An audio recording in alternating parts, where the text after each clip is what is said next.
Ms Legalista, aka Attorney Sheila here. We are going to talk about a candy scam today.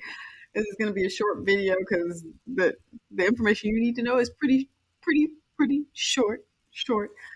A lot of us like candy, schools sell candy, organizations and clubs sell candy, or they sell other things. So even though this happened with candy, and I'm calling this the candy scam, and let me turn off my phone again.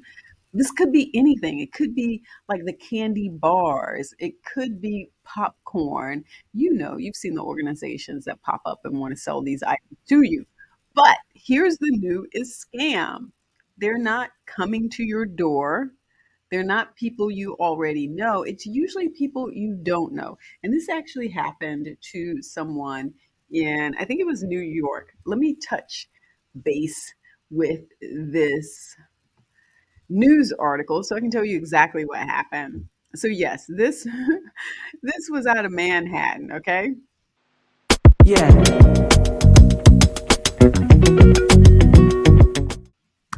And there's a video that goes along with it. I don't know if I'll be able to show you that, but these kids come in, they find their target. This is what the audience says. They find their target, they head straight to their target, and they're like, "Hey, would you like to buy some candy?"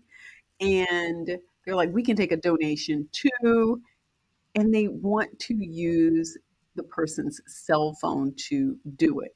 So now, while you may think that you're making a $5 or a $10 donation or buying a $5 candy bar or buying two $5 candy bars, whatever it is, you should follow this one rule. You should not give them your phone. This is where this one lady messed up. She gave them the phone. It says into handing over her cell phone for a donation, then drained her bank account dry.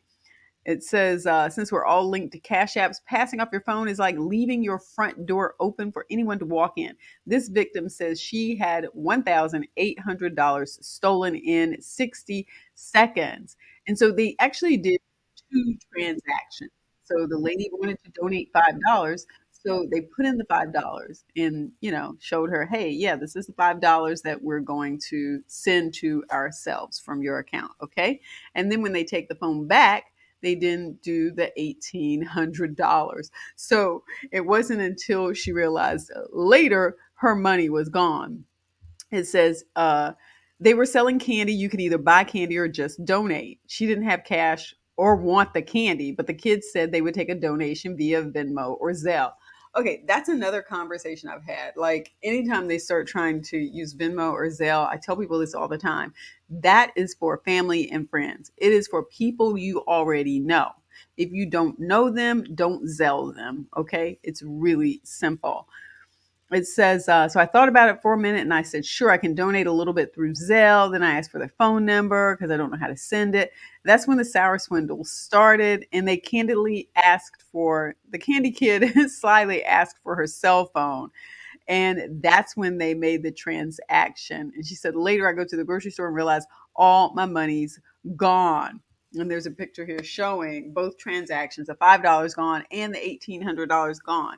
Never give your cell phone to anyone you don't know. Now, I have definitely been in situations where I have given my cell phone, like sort of like done this sort of thing so that they could whatever run whatever. But typically those were legitimate businesses. I was in a place where I knew who the other party was, even though I didn't have a relationship with them. It was a situation where there were vendors, and if I needed to go back and find them because I later found out that there was some sort of scam transaction, then yeah, I could find them, okay, because they had to provide documentation and proof in order to be at the event. Okay. And there were probably pictures of them. They were probably listed in the directory for the event. So they are going to be easy to find. But when you have young kids approach you, you let your guard down. You think, oh, okay, I'm used to like buying Girl Scout cookies and Boy Scout popcorn or whatever the organization may be. And those are legitimate organizations. But if someone is coming to you that you don't know and you don't know the organization, then do not give them your phone. This lady then tried to contact the bank and say, hey, a fraudulent transfer was made. was made, but here's the dilemma. The bank will say, but you approved it, so it wasn't really fraud. And they're like, no, I approved a $5 transaction, not an $1,800 transaction. Okay, suppose you get past that hurdle, only to find out that the other party's long since gone. That party is usually serving as a middleman, which is what happened here. They're using kids. The real scammers are now using kids to do the dirty work for them. Once they get that money in their Venmo or Zelle account, they're then sending it off to somebody else's. Or it never went to their Venmo or Zelle account. It always goes to the other party's account, the real scammer's account. So now, not only do we have to be worried about our elderly people being targeted, our family members, our seniors being targeted, we now have to worry about our young kids being targeted also, because a lot of times they think they're just getting a job, or you just never know. It might be that in this case they may have known that something was wrong. They may have been prepped about how to find people, what to say. That's probably the case. There is some information in this article where the father says, yeah, they just send it to other people. But again, be on the lookout. Be worried. Don't just give your phone over to anyone, because you never know what they're putting on your phone, what they're sending to themselves, what they're sending to someone else. Just don't do it. We have to learn to just be vigilant. I'm sorry, we really do. And all of these videos that I do serve as reminders to myself too, because I sometimes do things that I probably shouldn't do either. And it's only going to be a matter of time before we all get scammed. So I hope this helps you out. Don't forget to give the video a thumbs up and don't forget to subscribe. Mwah.